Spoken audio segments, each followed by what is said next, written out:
After the return of Satoru Gojo in the most recent chapter of Jujutsu Kaisen, fans have been wondering whether the main cast has surpassed him or not. And this is talking about heroes or villains, both are included. So the question has sparked a lot of disagreement amongst fans, with some fans stating right on the record that Suguna is stronger than Gojo, which is why I decided to conduct a versus battle to answer this question.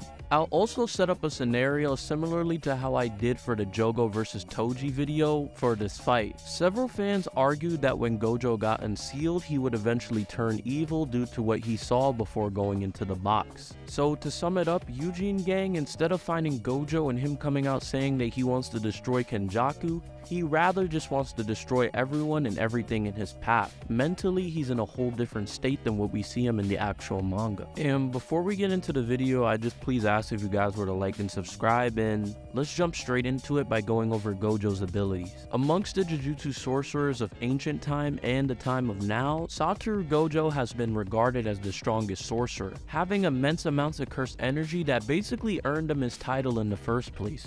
The amount of cursed energy Gojo possesses is sufficient to use his domain expansion multiple times a day, contrary to most sorcerers who can only use it once. With his excellent control of cursed energy, he's capable of activating his domain in a split second, using reverse curse technique, which is basically when you take positive and negative cursed energy and you combine them to make one of the strongest attacks in your arsenal. He's also the first person in 1,000 years to possess both the Six Eyes and the Limitless Curse technique of the Gojo family. Gojo is one of the few Jujutsu sorcerers that can employ a reverse curse technique to heal his wounds. This is demonstrated during his fight with Toji, in which Toji's strength overwhelms Gojo and nearly kills him. After this, he returns and kills Toji using the next technique that I'm about to be going over, which is Hollow Purple. This technique is made through Gojo combining his red and blue energy spears into a single strong attack that creates a purple colored blast. As I already established, Toji Fushiguro learns this lesson the hard way, and this attack is capable of eradicating anybody or anything that stands in its way. We also see him utilize it against the disaster cursed Hanami, and it one-shots him, blowing him up into smithereens. And this is just one of the abilities that highlights the level of power that Gojo's on in terms of the hierarchy of Jujutsu sorcerers. But let's continue. Most of Gojo's attacks are forged through his Six Eyes. Gojo has enhanced perception and great mental strength from the Six Eye,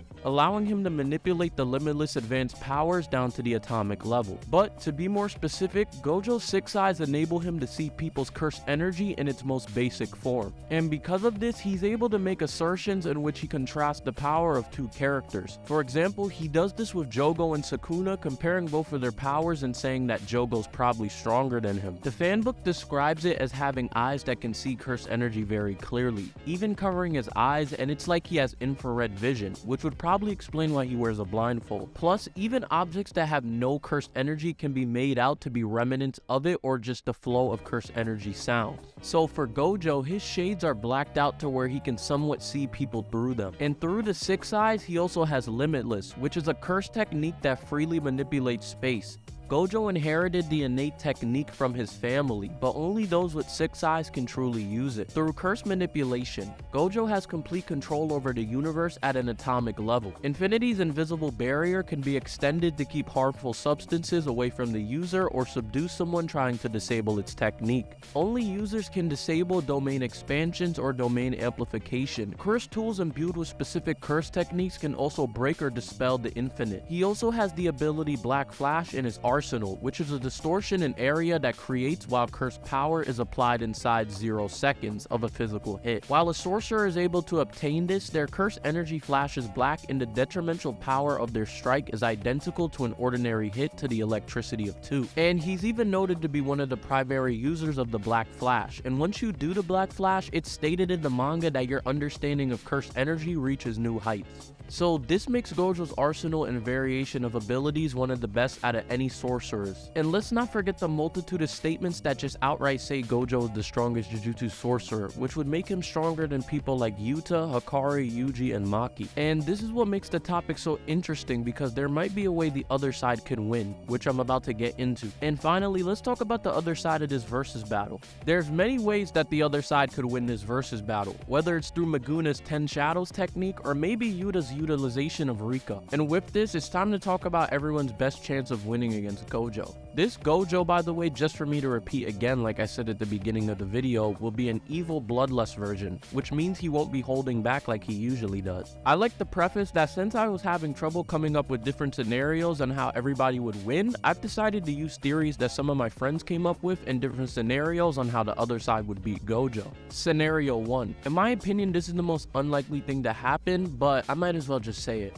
If Suguna can store enough cursed techniques through eating people like we see him do to Megami, which makes him access Maharaga, we could see a possible case in which everybody would let him eat them so that he can fight Gojo and win. This would have kind of made sense based on what I said before about Gojo's many abilities that are just overpowered to some extent, so I can see a dire situation where he's overpowering everyone and they have to sacrifice everything to save everyone. Scenario 2. Kenjaku releases every curse in conjunction with the 10 Shadows technique and everybody else's strongest ability. Through this, Kenjaku uses the curses to overwhelm Gojo and everyone else uses their best attacks, and Gojo just can't sustain the amount of damage they inflict on him. This might work if we didn't know Gojo is blatantly faster and stronger than everyone else there. According to the various statements saying that Gojo is the strongest, it would just lead us to a conclusion that he'd be able to outdo everybody else there in speed. Gojo would be too fast for everyone else and they wouldn't be able to do anything at all. In chapter 3, Gojo states he would struggle with 20 finger Sukuna, which implies he is stronger than 15 finger. And since Sukuna only has 15 fingers, if he really cares about defeating Gojo, he'd need to rely on the others in this second scenario. So yeah, that wouldn't work. A third scenario would be for Angel to use her curse technique to disrupt Limitless. We first learn of Angel's ability to counteract curse techniques by disrupting their use, which prevents the sorcerer from using them. This could be done in a number of ways. One of the ways mostly could be done by all the sorcerers distracting Gojo and waiting for the perfect moment for Angel to disrupt Limitless. We see Angel do this against Sukuna, and the most recent use of her curse technique is when she literally uses it to open the prison realm that holds Satoru Gojo, so it's not out of the equation. But having got to this point, you'd probably want to know who I think really wins, so let's find out. With all the evidence we've gathered, if I had to pick a side, I'd probably go with Gojo on this one. Several of the abilities he has in his arsenal, such as Infinite Void and Hollow Purple, are abilities that would be prioritized wiping out large groups of people, and he's very capable of doing so. Furthermore, since he has an understanding of cursed energy that's at a higher level than most of the people around him,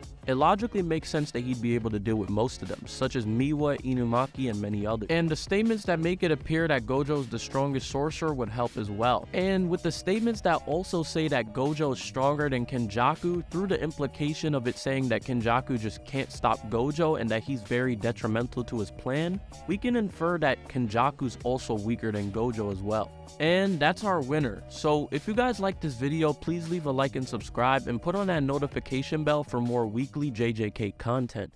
And I'm out.